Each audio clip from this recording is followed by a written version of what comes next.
Now, 3 years ago, David Nicholls' son was seriously injured in a freak accident, and since then he has tirelessly campaigned to raise money for research into his son's condition. And David has been joined along the way by some very special friends, one of whom is Gordon Ramsay.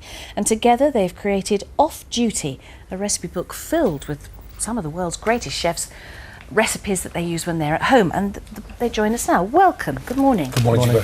David, you're a chef yourself, executive chef at the Mandarin Oriental Mandarin, which Mandarin Oriental. Mandarin Oriental in Hyde Park. And your son was 19 on a gap year, gone off to Australia, standing on Bondi Beach, having a wonderful time. And what happened to him? Well, I mean, Dan just basically was stood in the water up to his knees and dived into a wave between the safety flags, so it's not as if there was any risk, and hit a sandbank and broke his neck.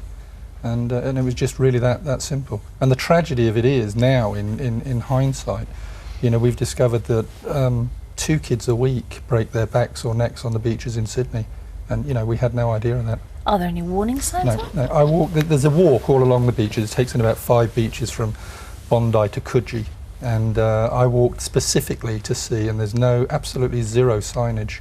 You know, and is that beach different to any other beach, or are we saying that these figures are multiplied around the world? No, I think the waters in Australia are just so dangerous, they're so strong.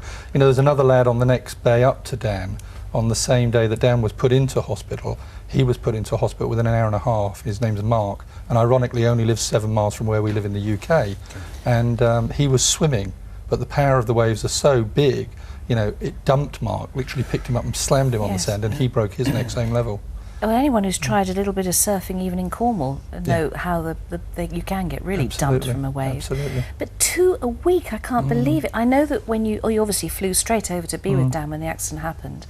And there was several boys in the ward, and this has happened to, one of whom's parents could only cope with visiting him once and could not come back. Well, that was the real key behind what can I do, because, you know, I mean, I've got great friends like Gordon and Gary and Thomas Keller in the US and so on and so forth, Nigella, and so to raise money wasn't particularly difficult with the book, but it's what you're going to do with it, and certainly when I was in Australia and when I first saw Dan, you know, the first thing that I promised Dan was that we were going to walk again, you know, come what may. It's the most devastating thing is to see your son paralysed with sandbanks on him and just unable to move, and it broke my heart, truly.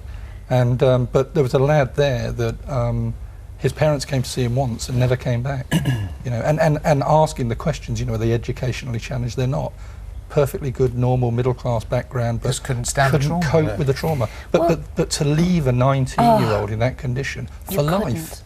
So you made a promise, an emotional promise, as you stood by Dan's bed to say you will walk again. In fact, the dedication in the book says exactly the same. Absolutely. Here it is. And it's been 3 years now. He's at home. He is living independently, a little way away from home. 400 yards down the road, we bought him a house. With carers? Yep.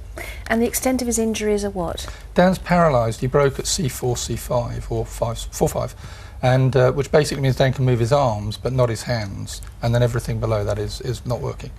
And what kind of treatment has he had so far? Well, basically, I mean, all you can do is give therapy, as in physiotherapy. So, you know, we work very, very continual, Dan, daily on his stretches and then on the standing frame and on a huge medicine ball. And it's the opposite to prone, you know, so we bend Dan backwards.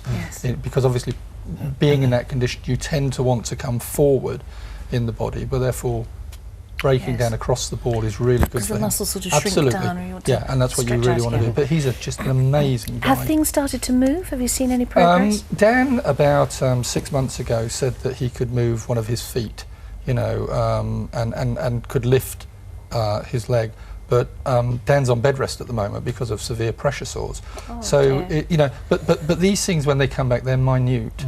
You know, what we've really got to do is research, and that's what we're funding now. Is so researching stem cell renewal therapy, spinal cord injury, everything that Superman Christopher Reeve was also. Well, I've got a meeting on Monday the 10th actually with the head of the Christopher Reeve Foundation. And I spoke to Dana just before it was announced that she was having cancer, you know, and they are going to be very supportive. We just launched in the US last week, you know, and I'm just determined that we will raise 4 or 5 million pounds and put it to research. And well, one of the reasons is the book that you're here to talk about today, which is Off Duty. And they really are the world's greatest chefs, and some of the things that they're cooking at home. We talked about that dedication. There it is, right at the very beginning, to Daniel, knowing that you will one day walk again. And so this is a small part, actually, in the huge job that you're doing to raise awareness and raise money. And that's, Gordon, why you got involved. Apart from the fact, of course, that you are a friend of the family. Yeah, I mean, yeah, without a doubt. I mean, funny enough, I actually wrote to David years ago for a job when he was the head chef at Walton's restaurant. He didn't give it to me. And you're still friends. And then we're still friends, yeah, of course. But I mean, there's an amazing bond in, the chefy world, and it's highly competitive. But behind the scenes, when it's a personal injury, tragedy, family member, then of course we all club together. But it was a dominoes effect, really, in terms of getting every chef in the world to back this campaign. And they are the most amazing dinners coming up this year through London, New York, and Vegas. So.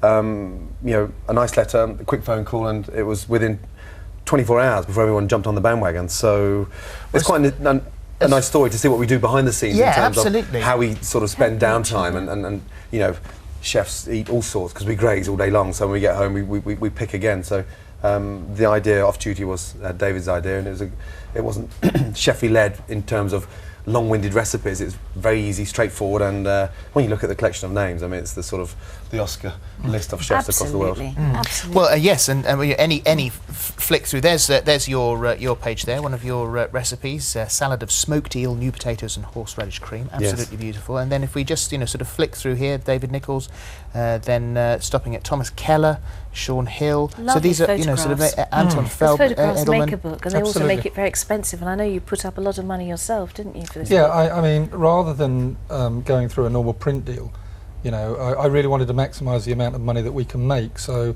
I borrowed £240,000 to print the book, and that's how committed I am. I'm going to make this work.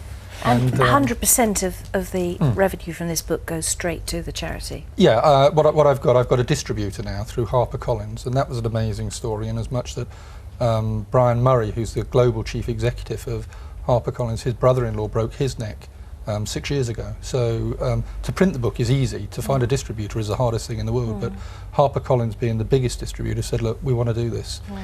So that was great. It's one of those things that if anyone who's got kids, and you take life for granted, you take your family for granted. Yeah. Within an hour of that telephone call coming through, when David phoned me, it was just, how can this happen to an 18-year-old boy that's on an exciting year out in terms of ambition, dreams, and educational-wise. So I suppose you wrap them up in cotton wool, and then the minute they're on that plane and they're away, then it's... I'm not at that stage because the children are obviously a lot younger, but it's a shock. And, your life was turned around within 24 hours of that kind of devastation. But I think one of the real alarming things is that so many young people break their necks. I mean, I think the statistics are 60% are under 30, and a very, very high percentage are on gap years.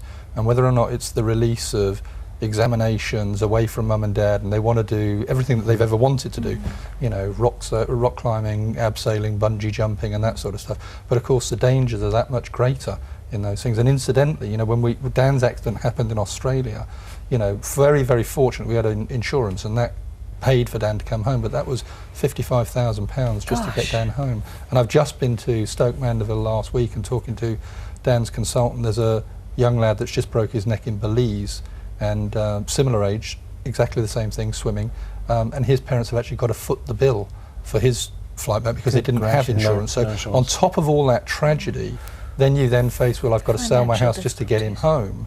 I mean, it's devastating. Well, you have collected a fantastic array of talent here. The world's greatest chefs cooking at home, and it says on the book here, so Heston Blumenthal, you've got Nigella Lawson, Jamie Oliver, Gordon, of course, Gary Rhodes, Delia Smith, Rick Stein, everyone involved, and happy to be involved in here.